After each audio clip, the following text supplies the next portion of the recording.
Welcome to the Intake Podcast. We're your hosts, Carson Miller and Travelle McManus, and this is part 2 of our MCU deep dive. And just a little disclaimer, about 3 or 4 days after we record our podcast, we got breaking news that Avengers Doomsday and Avengers Secret War got pushed back to where Avengers Doomsday will be coming out December of 2026 and Secret War will be coming out December of 2027, exactly a year apart. So if we mention it in the episode and say the date wrong, it's because we did not have that information at that time. So I think that leads us well into Phase 5. We spent a lot of time on Phase 4, but it was a long period of time and a lot of stuff that happened in that period of time. Yes, and so now going into Phase 5, which is kind of the continuation of this, we had 6 movies and 9 TV shows in 2.5 years, in 2.5 years. So still playing this quantity game, it seems. And we picked that up with Ant-Man and the Wasp in 2023, Guardians of the Galaxy also in 2023, and the Marvels in 2023. Then last year we got Deadpool and Wolverine, and that was all we got for 2024. And then going into this year, we had Captain America: Brave New World, and just recently Thunderbolts for the movies. For the TV shows, we had Secret Invasions, Loki season 2, What If season 2, Echo, Agatha All Along, and all of those came out in 2023. Nope. Except for Echo. Echo came out in 2024. Then we had What If season 3, which also came out in 2024. And then this year, Your Friendly Neighborhood Spider-Man, Deadpool, Daredevil, Born Again, and then Ironheart that's coming out later this summer. And this is going into Phase 5. It was the one thing that was set in place was that we had our big bad, which we kind of talked about with Loki introduction, and that was Kang the Conqueror. And Ant-Man and the Wasp was supposed to be the movie that took what we already knew from Loki season 1 and expand on that into Loki into Ant-Man and set him up to be who the Avengers were going to have to one day face as a whole. And if it isn't the biggest fumble I've ever seen in my life of just it starting off, it has the lowest Rotten Tomato ranking at 43% for all of the Marvel movies, beating Eternals. And it couldn't have... This is when the villain problems also kind of come into play. And there I started seeing more conversations about the villains just as much as the heroes, because a lot of the problems was that the villains just weren't good. And what we had saw and didn't realize at the time, and I think this is why Age of Ultron ages so well, is because we did not appreciate the logic and the motive and the sinisterness, if that's the word, how sinister Ultron was and how easy it was to follow. And I think with, AI on the rise and all these other things, like it's really easy to see, someone tap into our technology and be able to come to the conclusions he came to, and how that pushes our heroes in ways that we enjoy seeing. And we just did not see that. We didn't really see that in Phase 4. We saw that a little bit with like Spider-Man bringing back some old villains that we know and love. That was a really great execution of that. But then you had, like Doctor Strange, Eternals, and a few others where they just didn't really have, either there wasn't a villain in place or the villain was very underwhelming. And Ant-Man and the Wasp continues that, probably worst out of all of them. And I mean, there's just nothing terrifying about this new big bad villain being beaten by ants, like literally being overpowered by ants on screen. It was the first time in a Marvel movie experience that I thought about leaving. This is not going to turn into Travelle's Rant podcast, but just me wanting to leave in the middle of a movie, because it was like, this is who you're trying to sell me on being the focal point for this next saga, the multiverse saga. And not even Ant-Man, quite literally ants controlled by somebody who is not Ant-Man. Yes. Or he is Ant-Man, but he's not Ant-Man, yes. Whatever. Talking to them through a headset, yes. Right. He's beaten by ants. And he's supposed to be the person that we're afraid of snapping his fingers. Like, we're afraid of this big purple dude from outer space who's going to snap his fingers. Terrified. Absolutely terrified. And we're supposed to follow that up with another guy who's in a purple suit that Yes, like is beaten by e- ants. It like doesn't even even make sense. no, like even before he got the galas, just the fact that they gave us a 5 minute Thanos and Hulk fight scene, and we just Hmm. watched Thanos manhandle the Hulk. Like that's all we needed to see to know that this guy was a threat. Right. Where with this, it just was it was embarrassing. Like it was very Hmm. much I not the first time because I kind of felt that through some of the phase four, but it really felt like we were lost. And that Yep. is when a lot of the conversations around um Jonathan Majors, that role, that character, less of Jonathan Majors and his acting because I mean he's an amazing actor and at this Hmm. point he was in his prime.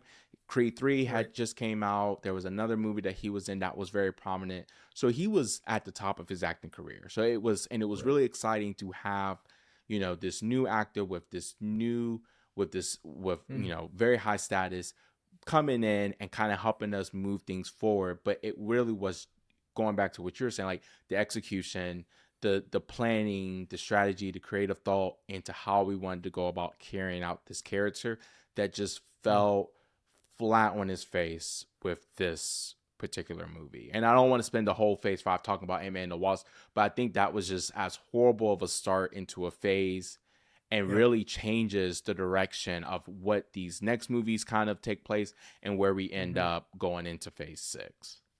Right. And I think Ant-Man and the Wasp going into it was okay, this is the make or break point. For me, it was the break point.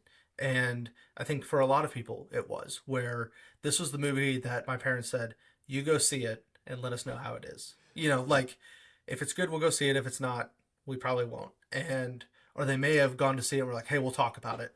And we left not getting any more connective tissue. Like this was, you say Yeah. quantum mania, you think multiverse, you think craziness, you're like, okay, Kang is going to be there, so we're really going to see this develop. And we don't get any of that. It doesn't make up for Thor Love and Thunder. It doesn't make up for the Eternals. Like, it doesn't make up for any of these other things that, and we get a villain that is almost meaningless at this point. And I think that was the breaking point of people really 100% said, nah, we're out. I mean, not 100%. We have Guardians of the Galaxy Volume 3 that comes relatively quickly after it, but that's the end of a trilogy of beloved characters, and the movie kind of exists out on its own. It's not And we kind of super connected and we kind to of knew anything that. else.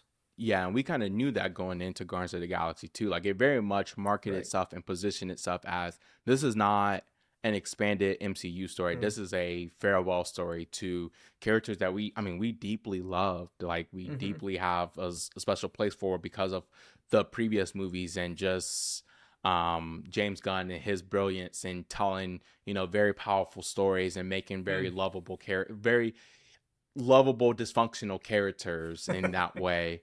Right. So shortly after Ant-Man and the Wasp, Jonathan Major then found himself in some legal issues as he was being charged with domestic violence, and that with the conversations that were already taking place about King the Conqueror, his role, I think that was kind of just the last straw and Right. was where we then saw, and it took a while between Mm-hmm. when he was when we got the news about this.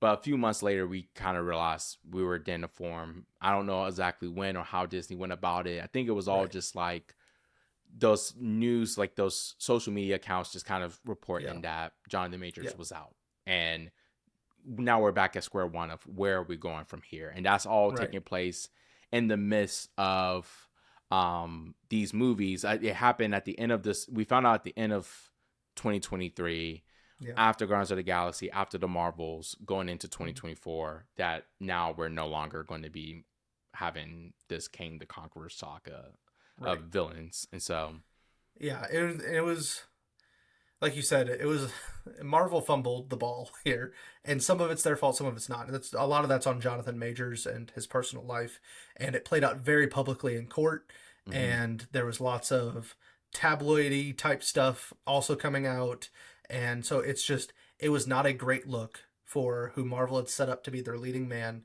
to have all of these issues, Yes, because and because he's going to be in Then multiple movies at that multiple point. movies. He's going to play multiple characters within the same movie because it's a multiverse. And Kang the Conqueror, you in the comics, you get multiple versions of Kang that are all working together to, I don't know, do something, conquer something. I'm sure. I mean, again, we don't Yeah. know, No. and so it's really hard to have that person be your front man. And it was all settled there. If you want to do your own research on looking up Jonathan Majors drama, but the character itself not being great just was like, it was the final straw. As soon as the court stuff was finalized and he was cleared of some charges, was found guilty of some, and they were, I mean, literally the next day they said, "Yep, Jonathan Majors, no more. We've let him go." And we are really left in the wilderness at that point because at the same time, well, right before they let Jonathan Majors go, is the SAG-AFTRA strikes, where writers and actors were going on strike in Hollywood, and we have another long stoppage of production with movies and television shows, just like we had in COVID. Not quite as long, but from July 2023 to November 2023, there's essentially nothing happening in Hollywood. There's no filming, no writing, nothing's happening, No and it's a marketing. full stoppage. And this is where I feel like Marvel took a breath and said, "All right, this is not going well. There's a lot of things that are going against us right now. How do we fix this?" And I feel like they made a Mhm. lot of decisions during that time on releasing some things quietly on Disney Plus and saying, okay, we're going to kind of let that go, dropping storylines, picking up new storylines, and saying, we're going to right the ship and try to get out of multiverse as fast as possible. It's Yes. not a fast exit at all. It's a multi-year exit. But how do we get out of this? Simplify it, provide a cohesive end to this story while also not ruining it completely. And so I feel like that's really what happened, especially with Bob Chapek being gone and them having a lot of time, like a off-site retreat type time of let's figure out this story. And yeah, so we see that with Deadpool and Wolverine, which I think everyone kind of took a breath of just a breath of relief when we found out that we were only getting one MCU movie in 2024.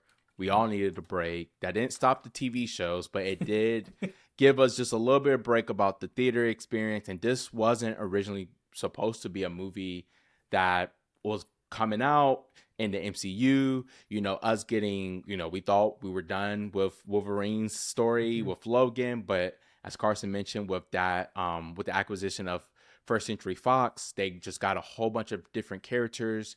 So it was really interesting because this was one where we've already had two Deadpools under a completely different management, completely different system, and it being very different than any of the Mm-hmm. Marvel movies, and just like subject matters, R rating, yada yada yada yada yada. Right. So it was just really interesting to see like where they were going to go with this, what purpose this was going to serve, and just Ryan Reynolds and his marketing of this is going to save the MCU. Like even in the trailers, referring to himself as like with Marvel Jesus, like just this playing into it, which I Mm-hmm. didn't hate because in that movie we did just get the comic of like one, it was just nice to have comedy back in a Marvel Mm. movie that we kind of missed. I mean, Guardians of the Galaxy was also hilarious, but Deadpool just kind of takes it to another level that some people love, some people hate, but in a very just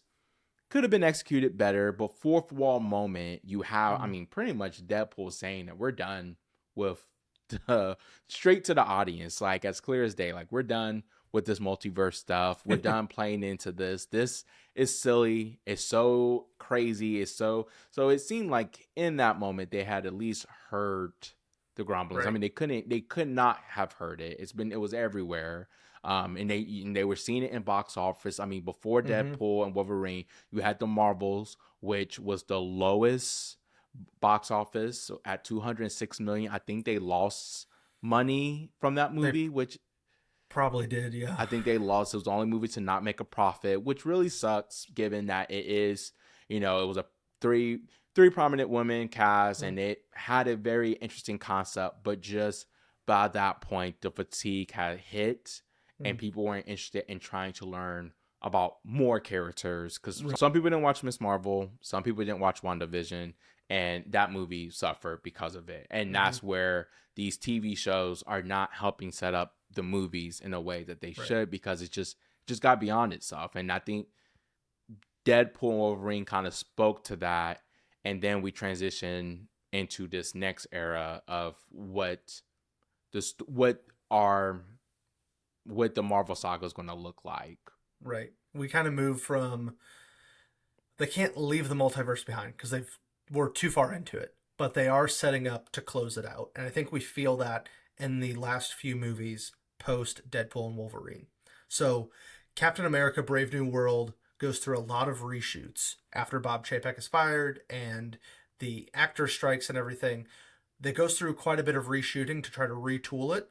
And to be honest, it's not that great of a movie, so I'd hate to see what it was before all the reshoots and the retooling when Kevin Feige had his freedom and power back after Bob Chapek had been let go.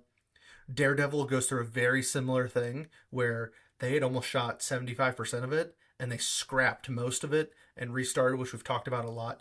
The thing with Daredevil is up to this point, all of the Marvel TV shows had been produced more like movies than they had been TV shows. For Mm. most TV shows, they have what's called a show Bible, which essentially means this is the truth about this world where these characters exist. And it gives you parameters, it tells you the rules of this world, especially with sci fi and fantasy, of this is what you can do, this is what you can't do within this world. It's a Bible, it's truth. And none of the Marvel shows up until Daredevil Born Again had one of those. They just produced it as if it was an extra long movie, kind of filled in some gaps and said, this is great. And it shows. And it shows. It really does. It shows that they don't have a show Bible. And Daredevil had those reshoots. And then Thunderbolts.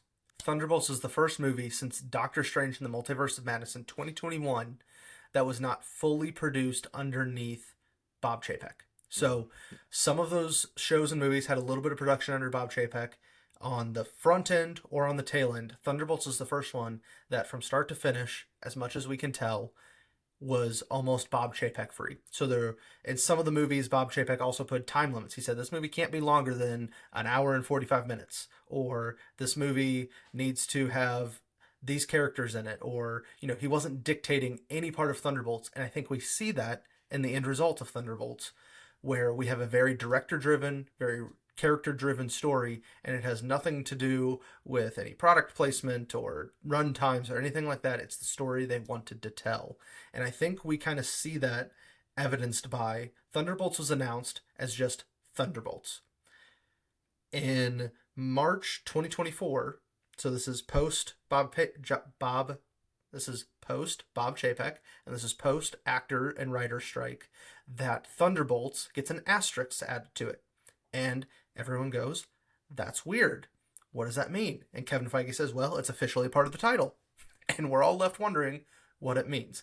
And that's where I think they went into their retreat during the writer's strike and everything and said, man, what do we do? What do we do? And they figured out this plan to get us out of the multiverse saga. And Thunderbolts is a key part of that. And the Thunderbolts at the end are revealed to be the new Avengers. And that's what the asterisk meant.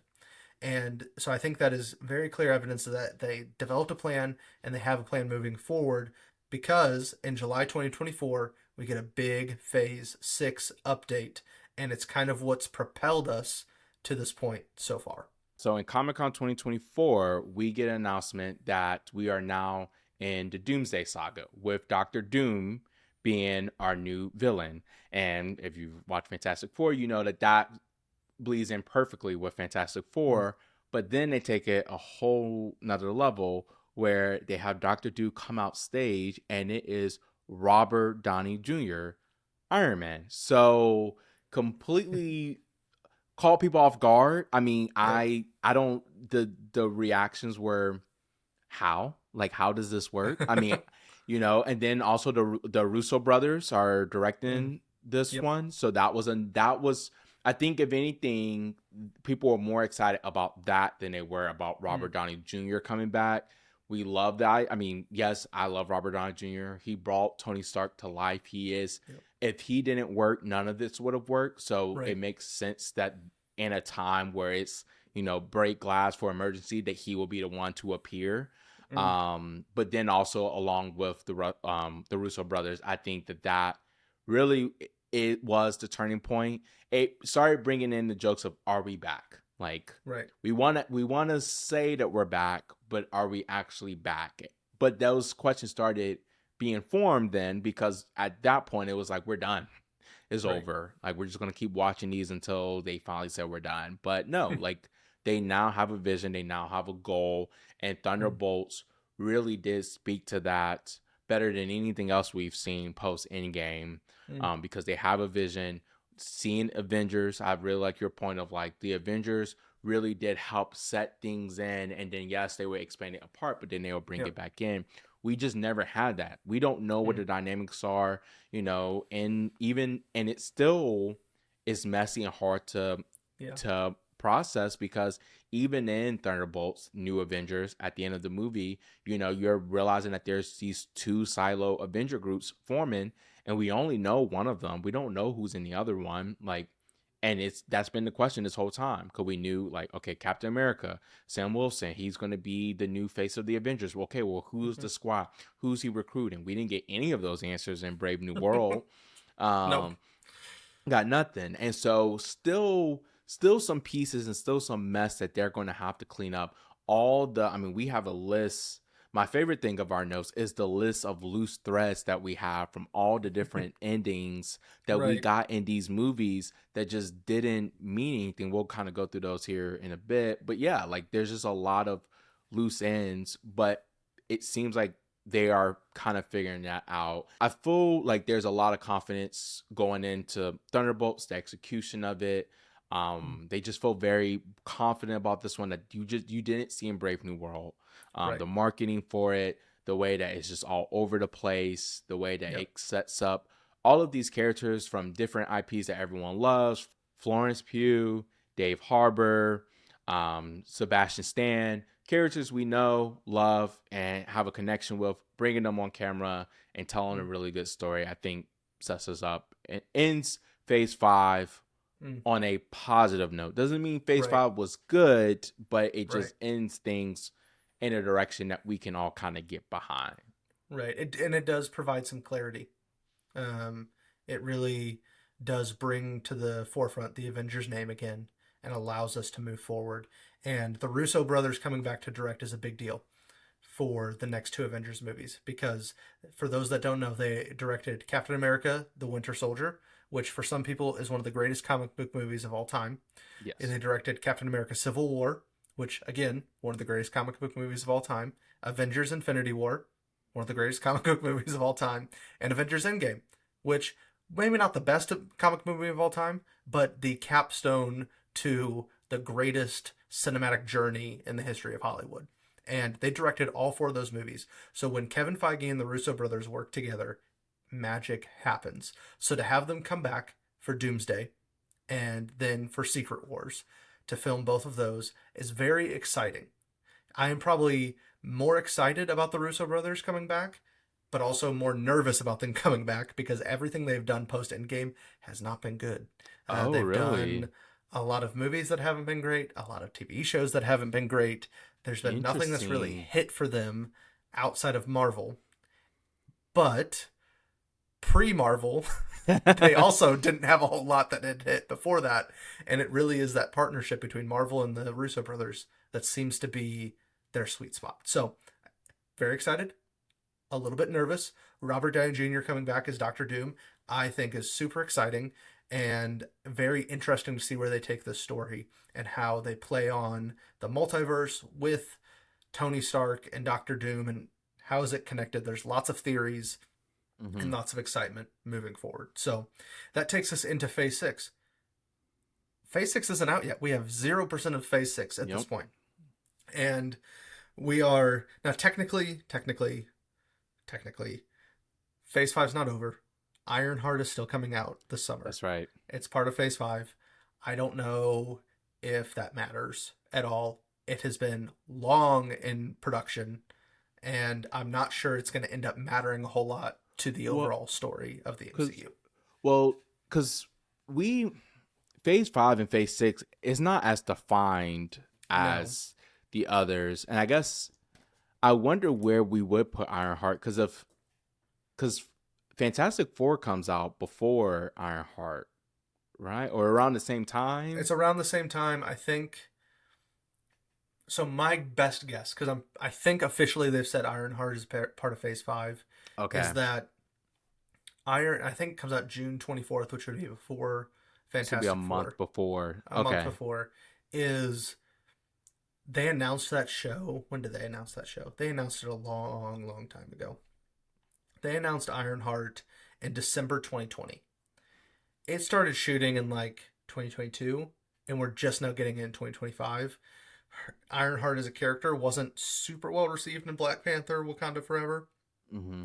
because that part of the MCU, to backtrack just a little bit, is at that point in 2022 with Black Panther Wakanda Forever, everybody's getting an Iron Man suit. Doesn't matter who you are, you get an Iron Man suit. And Yeah. she feels like another one of those Iron Man suit characters that, like, oh, she's only a superhero because she can build an Iron Man suit, which eventually the Wakanda warriors, like, I don't know what they're called. What do you know what they're called? Like Ow, I'm blank Okoye, on there. the Yes. Dora Milaje. Yes. In Black Panther Wakanda Forever, the Dora Milaje uh, get Iron Man suits. There's just a lot. Ant Man's suit kind of becomes an Iron Man suit at a certain point. It's just like there's lots of the superpowered suits Mech. going Yeah. on, the mech Mm-hmm. suits, and so Ironheart wasn't super well received. So the fact that it's coming out, it's kind of been a quiet release. We just got the first trailer like a week Mm-hmm. ago, only a month before. They're not going to push it a whole lot, I don't think. I Yes. think they're just going Which, to kind of let it go and yeah. move past. Um, Rightly or Which wrongly, is, I think that's what they're going to do. yes. Yes. Which is disappointing. Like, I'm very Yeah. disappointed about that in multiple ways of just like, once again, like, well, with Ryan Coogler Mm-hmm. being the director of this and, him riding the high of Sinners, Right. even though like Black Panther Wakanda Forever has mixed reviews overall, it was a movie that needed to do a lot of things. It needed Right. to do a lot of things, and it did Mm-hmm. all of them okay. It did some Mm-hmm. things better than others, Right. but it had to give us a final goodbye to Black Panther, a final goodbye to Chadwick Boseman as a person. It had to set up Shuri as the new Black Panther. It had to introduce, I guess it had to have some connective tissue, so it brings in Ironheart, which honestly, Mm-hmm. if you rip her out of the movie, it doesn't change the movie one bit, Right. which is one of the flaws of the movie, but Mm-hmm. it does a lot of things okay. And so I really am hoping that this show passes that expectation given how little Right. they've shown us, how little they've marketed. The trailer doesn't look terrible. It doesn't look Mm. great. It doesn't look Yep. bad. Just look kind of like it's in the middle, which is where the TV shows have set. Right.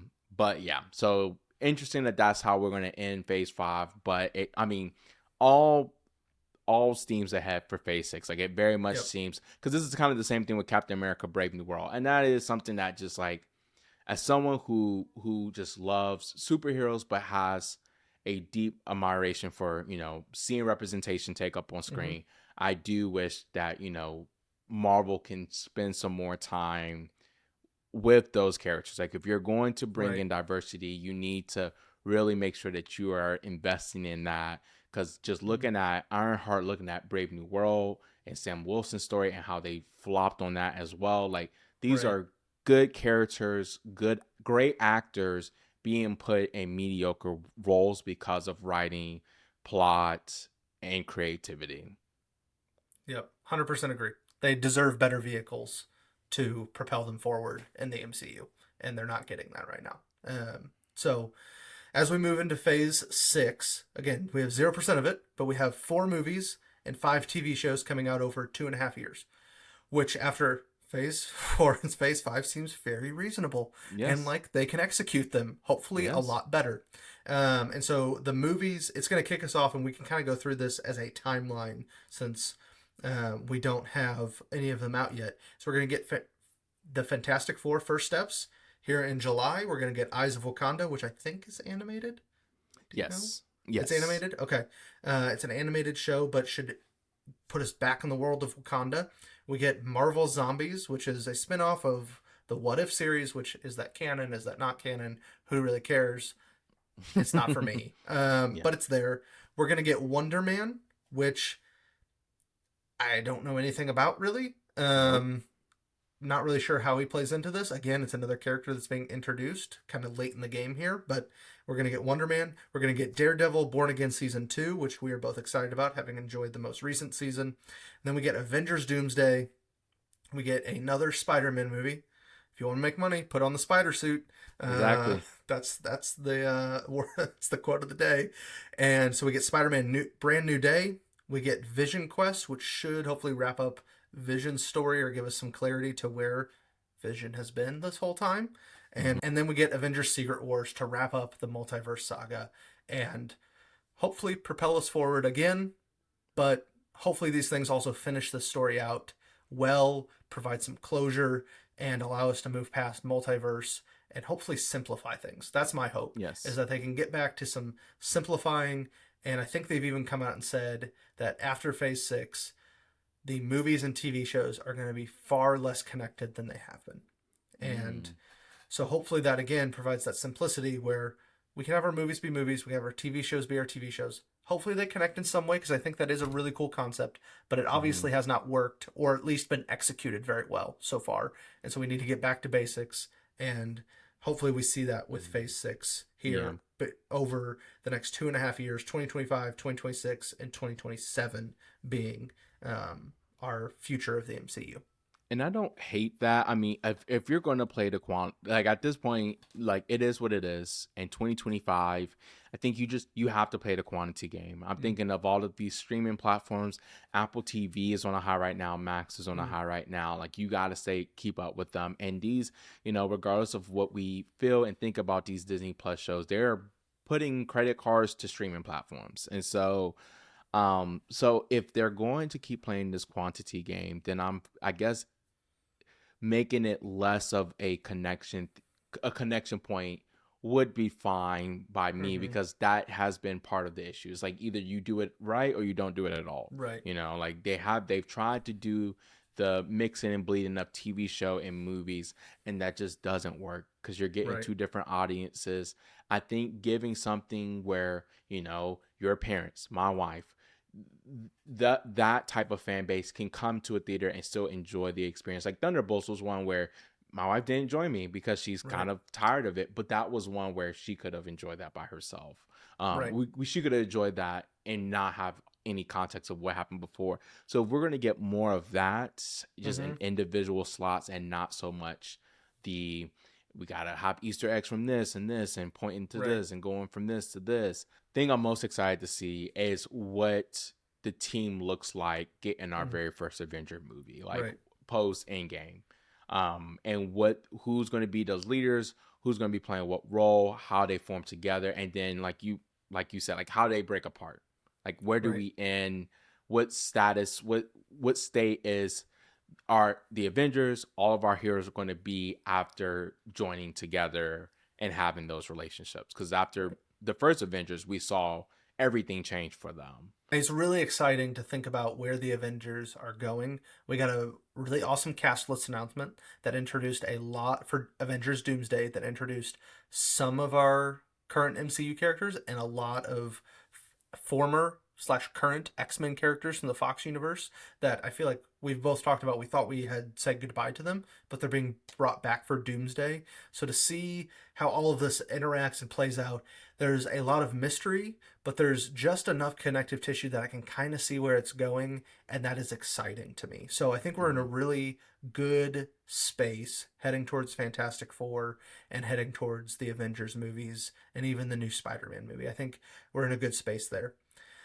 With that said, this is the first time that Marvel has announced a lot of things, and they did announce a lot of things through Phase 4 and Phase 5 that have not really come to fruition yet. There really hasn't been a lot of that throughout Marvel's history and this 17-year period. But we did have a Blade movie with Mahershala Ali announced. We had, and that one has gone through a lot of production trouble. I think we're on our third or fourth director being attached, and at least our third or fourth writer being attached to it. They can't seem to crack it. Is it really gonna come out? We don't know. He was kind of, we hear his voice at the end of Eternals, which is one of those threads that we can talk about here in just a minute. That, Mm-hmm. okay, he's here, but is he here? And how's that going to fit in the MCU? We had an Armor Wars series starring Don Cheadle as War Machine, who we know and love through a lot of Phase 1, Phase 2, and Phase 3. He was going to headline his own movie, or his own series. And then a couple years ago, they said, no, it's not going to be a series anymore. It's going to be a movie. And we haven't seen anything since. So what's going on with that? We've been told that there's going to be a Punisher special event type film or episode, kind of like Werewolf by Night or Guardians of the Galaxy in the holiday special, both of which I thought were very good and very well produced. So I'm excited to see a third special event, and to have it be Punisher. We had an Okoye series announced, or at least heavily rumored, which we've never seen. Strange Academy, which is like a Doctor Strange kind of Hogwarts type school type thing, Yeah. that again wasn't officially announced but heavily rumored. And when I say heavily rumored, like a Variety or Deadline or the Hollywood Reporter is telling us these things are in the works, even though Marvel hasn't officially announced it. And if those three publications, which are the premier publications coming out of Hollywood on news and things, if they're telling us, then at the very least it got very far into development, but may have stopped before then. Mhm. Midnight Suns, again, heavily rumored. A Shang-Chi sequel was announced and has been talked about. We haven't gotten it yet. Mhm. We are luckily going to see Shang-Chi and Doomsday. He was on the cast list, which was very exciting. And then a Black Panther 3 has been talked about. Denzel Washington dropped Yeah, that's some yeah. some news that he was going to be in it, which is very exciting, because he's an awesome actor, and for him to be in this premier franchise for Marvel, I think is going to be a huge win for everybody. So those are things that have been announced, but no releases, no real updates. We're not really sure what's going on, and they're obviously not coming out in Phase 6. So what does that tell us about Phase 7 or whatever they're going to call it moving forward? We're Hmm. not sure. So Yeah. I think there is um, there's some fogginess with where we're headed, but I think there is a clear end to the multiverse story with Secret Wars, and Hmm. there's a lot of loose threads that they have left, and kind of like we talked about with Ironheart, where some of them are just going to kind of be dropped, and we're never going to talk about them again. And there's the completionist part of me that is really annoyed by that and wants all of those threads tied up. And there's part of me that goes, no, that's probably wise. Let's let Well, go of the things that didn't work. yes, but it goes back to what made us just love the first phases was that these first three phases was that if you were someone that was like that wanted to see these plot points, they just did that every single Mm-hmm. time. Like they never brought in something that they weren't going to finish. It was as if they knew that they were going to set this thing up for the next movie before they ever introduced it to you. Right. And just to have like this laundry list of just like different things that just got popped up that was just thrown to us at the end of these movies, and we're still sitting here 3, 4, 5, 6 years later being like, what did that even mean? It's just Right. it's crazy. Like it's crazy because it's not if it was one or two or three things maybe, but I Right. mean we're talking like, and this is probably 20. things that we forgot, but yeah, like 20 things. Because you also had the TV shows as well of like, Right. well, where's Moon Knight? Like, where's this? Who's that? Like, why was this connected? Like, it's Right. crazy. Like, it will bother me to the end of days of just like, why are some of these things not complete? Like, I don't Right. get that. I think at this point I'm going to be on my deathbed wondering where Moon Knight is. Just like Yes. what happened to him. Because we're not even, some of these things that we have listed out on this list aren't even that question. Like, where is Moon Knight? It's something about Moon Knight, but like, it's not the actual question of where's he going to pop up again. We don't have answers to any of it. Like, No. we don't know when the Eternals are going to come back, let alone the fact that Harry Styles pops up with a CGI gnome at the end. Like, what? That's crazy. It is insane that that hasn't caused more trouble not only among Marvel fans, but Harry Styles fans, that he's not in the MCU moving forward as far as we know. He may be, but to drop that type of thing felt like a very culture aware thing, was that they dropped Harry Styles in as a character who's Thanos' brother and it's very complicated, to then never speak of it again. Just like, that's it. That's all you got. Yep. Is very odd, to say the least. So we have like even like the celestial judgment at the end of Eternals, which was like a big and scary reveal of like this Earth will be judged, and we're still Hmm. waiting to be judged. And the Eternals might be the worst perpetrator here of loose threads left open. Harry Yeah, Styles and the gnome or dwarf or whatever Pip was, so the Celestial Judgment, the Celestial sticking out of the ocean that wasn't talked about until Captain America: Brave New World. You have Blade talking to um, the what's his Black name? Knight. Yeah, the Black Knight and whispering, and it's just like those are all very interesting things. I liked all those story threads. Where are those Mm-hmm. going to go?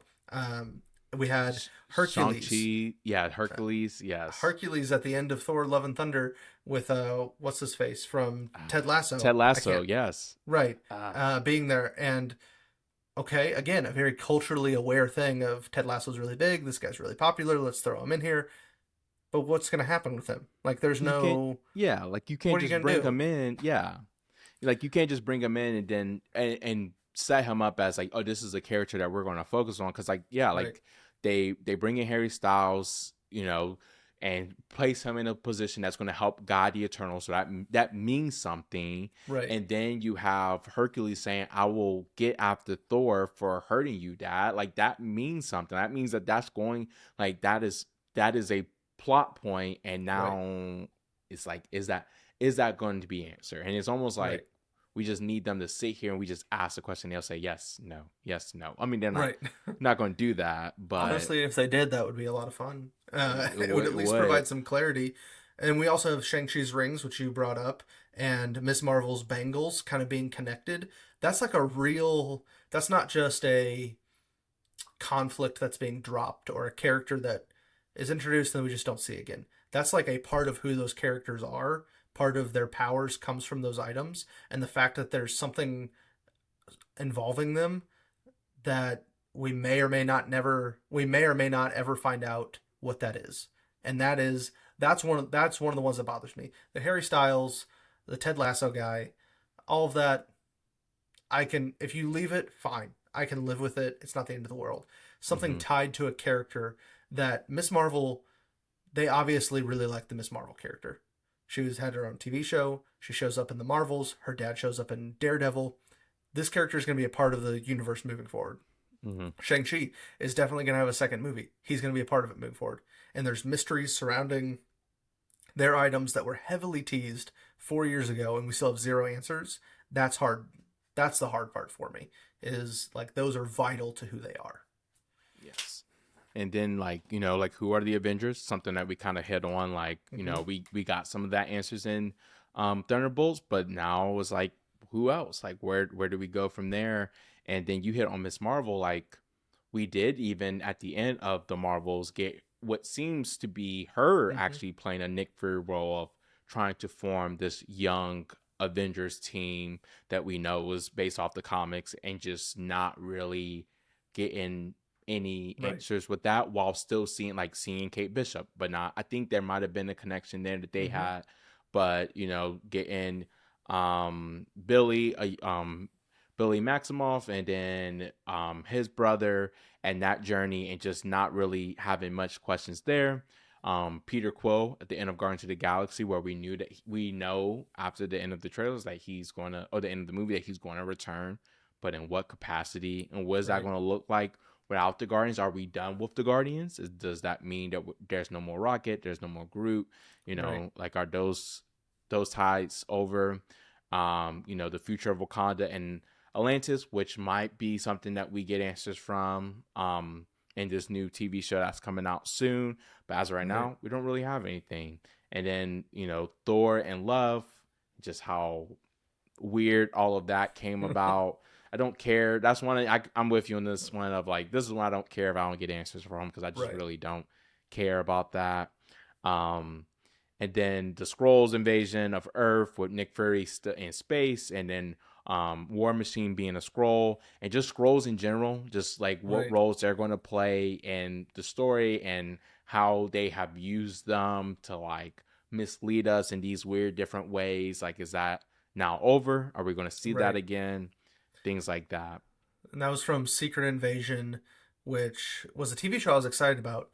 And to be honest, I hate it more than I hate She-Hulk, and I haven't that's a finished. big I still haven't it's a big finished it. thing for me to say because there's a character at the end, Gaia, who is, or I'm sorry, that's probably Gaia. There's a character Gaia who at the end gets an injection of all of the DNA of all the Avengers in one shot, and then she has all of the powers of all the Avengers at the end. See, I didn't even know Like this. the most overpowered superhero you could ever have. There's literally like she has a Hulk arm and is like flexing it and like has I don't know what else, like has fireball or something in her other hand, and it's just so weird. And the CGI is terrible. It makes no sense. How could this character exist? What's ever going to come of this character? Like this character should like with all of that playing into it, like should be this keystone character. But all I want is to never see this character ever again, ever. Like because there's like I don't know what you do with that character. There's no good resolution there outside of them dying. And not that that's a good resolution, but like there's no way to rectify her having all of the powers of every Yeah, hero in the MCU. Like that just doesn't. There's no way to deal with that. Who who beats her? Who does anything? Like it just doesn't. It doesn't make any sense. We also have incursions in Doctor Strange and the Multiverse of Madness, which I that's think right. have to come into play. Clea, who is a kind of love interest of Doctor Strange in the comics, shows up and That's at the end right. of Multiverse of Madness said, Forgot "You about that screwed one. things up. Come with me." And okay, how's that going to play in Doomsday or in Secret Wars? Like if we're gonna close out the multiverse, incursions is a big multiverse theme and a big plot device for that. We're gonna have to have some resolution there. So just all, I mean, that's a lot of questions, and we probably didn't even cover them all. But a lot No. of loose threads that need to be tied up or just completely cut off. In some cases, moving forward with the Mhm. MCU, and I look at what we have coming with Fantastic Four, Doomsday, Spider Man, and Secret Wars. I don't see a lot of those being picked back up. I I don't see think we most of those being might, picked back up. right, we might get some Shang-Chi's rings and Miss Marvel's bangles moving forward. We might get Billy Maximoff and his brother from Agatha All Along because that was a popular TV show. Plays into the Hmm. Young Avengers. We might get that. Yeah, we might get a Young Avengers in the. I could see that playing all Right. the Young Avengers related stuff being played out in a movie or a show in the near Mm-hmm. future. Hopefully, a movie. Right. I think it would make for a good movie. Right. Well, I don't know. I don't know. I have to think about that a little bit more. But yeah. That could be their way to move forward with the TV shows without them connected to the movies. Is Kate Mm, Bishop was introduced in Hawkeye already, TV show. Miss Marvel was introduced in a TV show. Billy Maximoff and his brother TV show. Tommy, TV show. You could really kind of go that way with it. You could also go TV show with Blade and Black Knight and some of the other characters. You could go a darker, kind of more supernatural route in the TV show. So and go away and let the movies be the movies. So I feel like you Hmm. could move that way. There's part. I agree. I don't want it because I so far I've liked a lot of those characters and I want to see more of them. But yeah, it's going to be interesting to see where all this goes. We know that Namor is coming back in Doomsday, so we're going to get some Atlantis answers Hmm. hopefully. Um, who knows about Moon Knight? I loved Moon Knight, and Did I too. want to see where his third personality takes him. But we'll just have to kind of wait and see here. But oh man, did we miss anything? Did we cover it all? No, we definitely didn't, but we did our best because it's so much. But I feel good about it. Feel good about the conversation. I definitely think that we are in a decent spot. I think see like it's just how we ended things with Thunderbolt, being able Mm-hmm. to see Marvel execute on being able to still make good movies. That's all we really need to see to know that we're in a good spot, or to know that we can be in a good spot. And so, but yeah, really excited to see what Phase 6 takes us and going into just the next chapter of Marvel. But that Right. has been from start to finish our deep dive of where we're at. Of where we're at. And I hope that this was helpful to some of our less Marvel enthused friends and family that are listening to this. And if we missed anything, if there's a theory or comment or anything, let us know. Send us an email, put a thing in the comics. Let us know what your thoughts are on the MCU. Do you love where the MCU is right now? Do you hate it? Where was your breaking point? If you at one point were all in and then have since given up on it, where was your breaking point? Was it Thor: Love and Thunder? Was it Ant-Man Quantumania like it was for me? Where did you jump back on board if you're back on the bandwagon with us? And so just let us know all those things. It's a big conversation. I think this was a lot of fun to kind of dive through it all. Hopefully it was informative, and we're excited to see Fantastic Four when it comes out this summer. And hopefully until then, we have a little bit of an MCU break. Travelle and I have spent a lot of time thinking about the MCU lately and probably need a break from it all. So until next time, consume wisely and stay thoughtful. Thank you for tuning in to the Intake Podcast. If you enjoyed today's conversation, make sure to subscribe, rate, and share with your friends. You can watch all of our video podcasts on YouTube at youtube.com/theintake. You can also follow us on Instagram, TikTok, and Facebook at The Intake Pod, and share your own intake experience with us via email at intakepod@gmail.com. This podcast is produced by us, Travelle McManus and Carson Miller.